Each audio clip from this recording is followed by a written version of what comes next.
안녕하십니까. 역세권 랜드 조이교입니다. 오늘은 다시 역세권이다. 역세권에 대해서 다시 한번 말씀을 드리겠습니다. 제가 역세권 랜드라는 이 영상을 한 2년 넘게 이렇게 쭉 찍고 있는데, 일반인들이 역세권에 대해서 그냥 뭐 어린애들도 역세권이고 뭐 다 역세권 하니까 그냥 아주 좀 둔감해진 그런 느낌이 들어요. 그런데 부동산에서 또 투자해서 또 개발해서 역세권이라는 거는, 역이라는 거는 뭐 아주 1번이죠. 1순위죠. 어느 지역이든지 역이 들어가지 않으면 개발이 안 되고 발전이 없죠. 그래서 역세권이 다시 들썩들썩인다. 언론 기사를 보니까 들썩들썩이라는 표현을 썼어요. 역세권이 다시 들썩인다. 왜 그러냐 하니까 용적률을 최대 1300%까지 올려주겠다는 거예요. 서울시에서. 이런 발표를 했습니다. 그래서 역시 부동산 투자는 역세권이 최고다. 그래서 그 서울시에서 발표한 그 내용에 대해서 말씀을 드리겠습니다. 하여튼 이 상담하실 때 늘 보면은 기준이 어디에 놓고 상담을 해야 되냐면, 여기 들어가느냐 안 들어가느냐, 내가 살려고 하는 부동산이 역에서 가까우냐 멀으냐, 또 여기 있냐 없냐, 더블역이냐 여기 하나냐 또는 세 개냐, GTX가 들어가냐, 여러 가지 역만 보고 투자하시면 되거든요.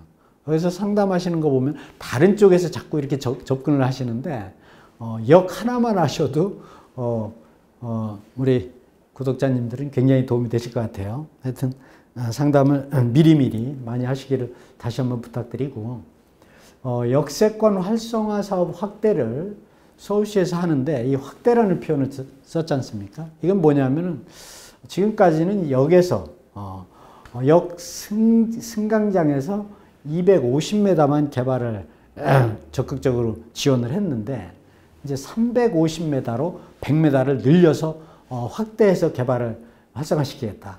그런 내용입니다. 이게 4월 11일자 서울시에서 보도자료를 낸 건데, 역세권 활성화 A부터 Z까지 역세권 활성화 사업 확대를 위한 설명회를 한 거예요.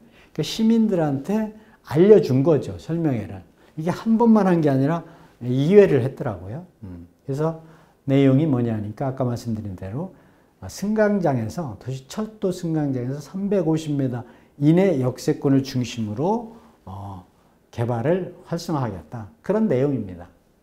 이것도 설명회 할 때 포스터인데, 역세권 활성화 사업 설명회. 이게 4월 16일 날 했는 거죠. 요거 유튜브라든가 서울시의 홈페이지 들어가면은 다시 한번 들을 수도 있고요.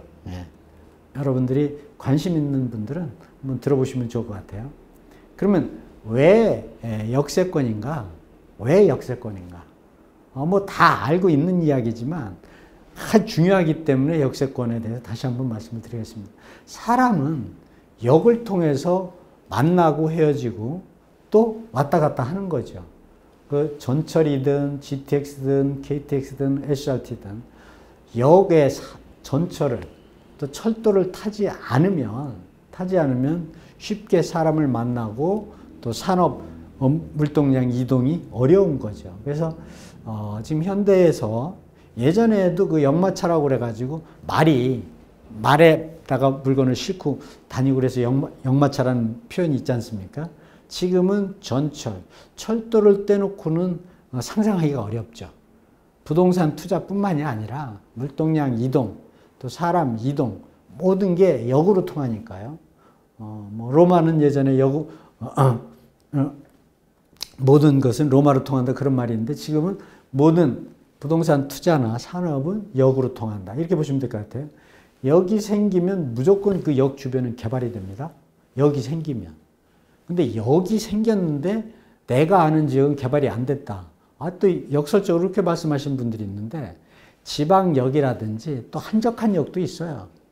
왜냐하면 그거는 이 철도를 놓다 보면은 그 지역에는 지역 균형 발전상 꼭 필요할 때가 있거든요. 근데 그런 것들을 다 그 막대한 자금을 투자해서 개발할 수는 없죠. 그러나 대부분 역은 주변이 개발이 된다. 어떻게 개발이 되냐? 복합지구, 산업단지, 관광단지로 개발이 된다. 여기 없으면은 요즘은 산업단지가 생기기가 어려워요. 그래서 산업단지가 먼저 생겼을 경우에는 나중에 추가로 또 여기 들어가는 경우가 많죠. 그리고 산업단지뿐만이 아니라 복합지구, 관광지 다 마찬가지입니다. 그래서 개발의 1순위는 무조건 여기다, 역세권이다. 또 저출산 고령화 시대에도 역세권입니다. 예전에 이제 그 실버 어산업, 전원주택 이렇게 짓고 할 때 여기에서 좀 떨어진 곳에 많이 했는데 지금은 이제 인식이 개선이 돼서 다 역 옆에 그런 시설들도 만들죠. 그래서 인구가 줄어들어도 또 고령화 시대에도 역세권이다. 병원 가야 되니까. 또 차 타고 또 이 자식들한테 바로바로 가야 되니까. 그래서 무조건 역세권이다. 미래 가치는 신설역과 환승역이다. 그러니까 미래 가치가 부동산 투자에서 가장 좋은 역이 새롭게 역이 없는데 만들어지는 역을 신설역이라고 그러는데 그 역이 생기면 그 주변 일대의 부동산이 가치가 굉장히 올라가죠. 또 뿐만이 아니라 환승역이면 더 많이 올라가죠. 환승역이라는 게 이제 두 개가 크로스되는 거죠. 교차되는 건데 전철과 GTX가 교차가 되든 전철과 전철이 교차가 되든 환승역이 가장 좋습니다. 신설역은 처음에 만드니까 좋고 가치가 많이 올라가죠.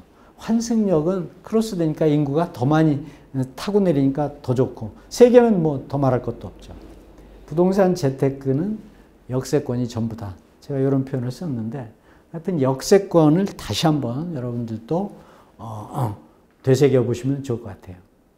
그래서 서울의 그 역세권 용적률을 최대 1300%까지 올려주겠다.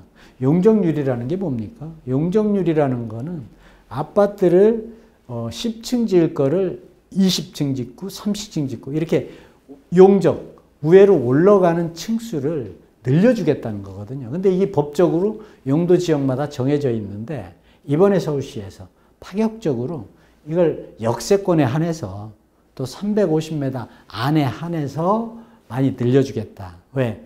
복합 개발을 하면서 고밀도로 그 작은 땅덩어리를 효율적으로 이용을 하겠다는 거죠.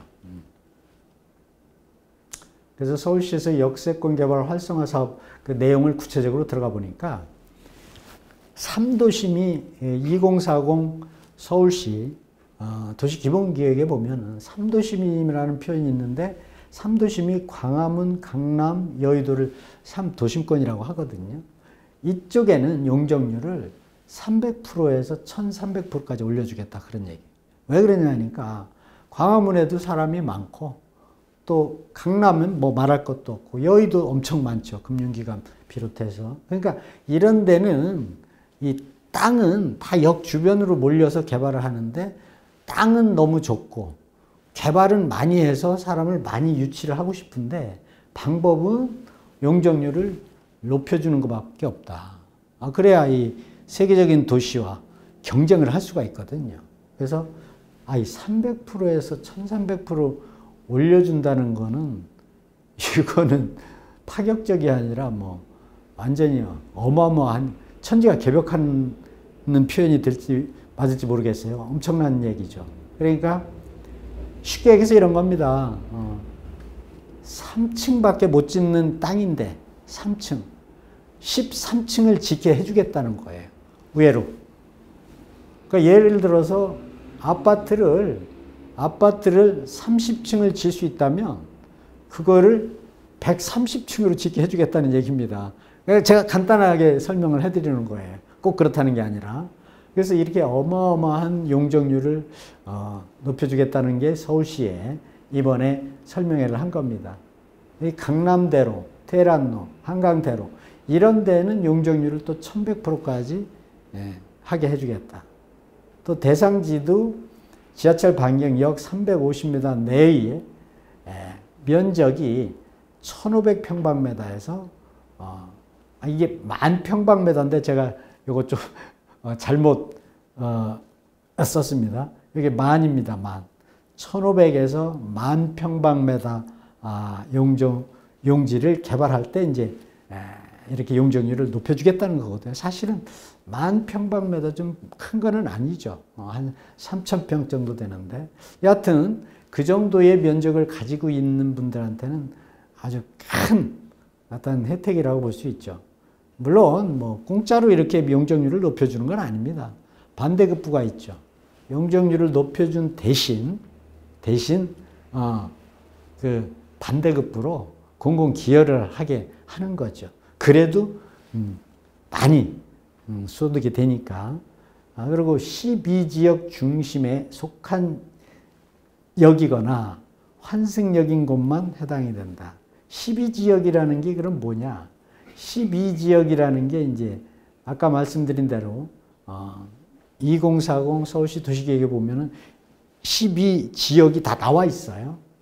보시면은 또 7광역 중심이라는 것도 2040 도시계획에 나오는데 2종 일반 주거지역에서 일반 상업지역으로 상향시켜 주는 거예요.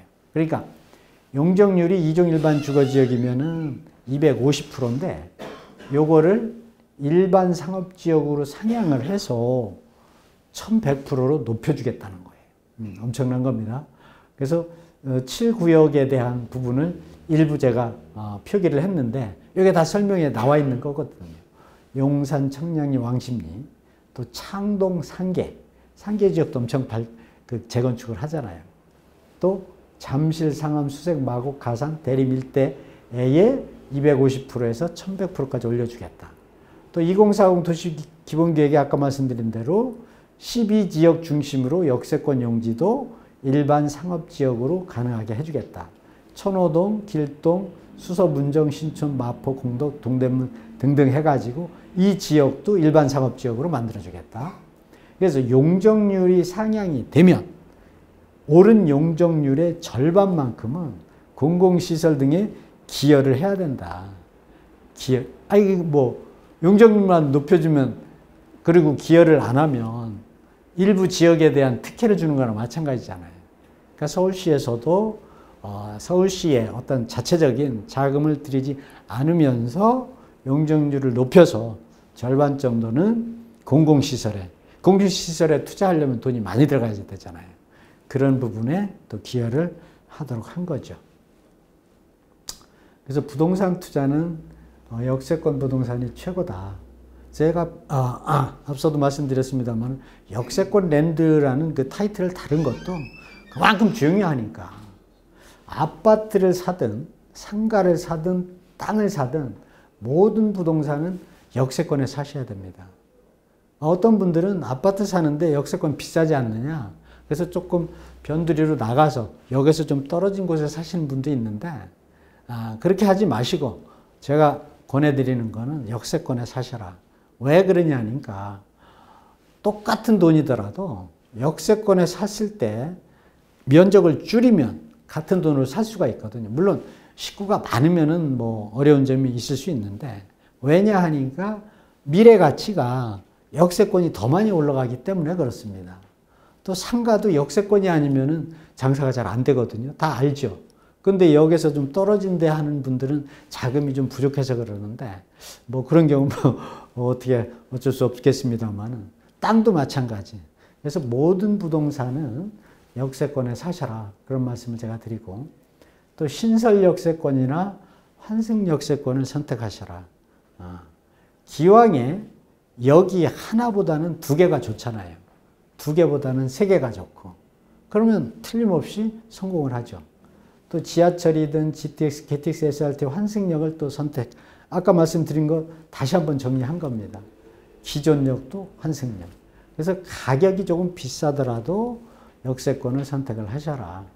그래서 오늘 하도 중요해서 서울시에서 역세권 활성화 설명회를 하는 걸 기점으로 해서 다시 한번 설명을 드렸는데 앞으로 투자할 때, 부동산 투자하실 때는 반드시 역세권에 하시기를 권해드립니다. 오늘 여기까지 하겠습니다. 고맙습니다.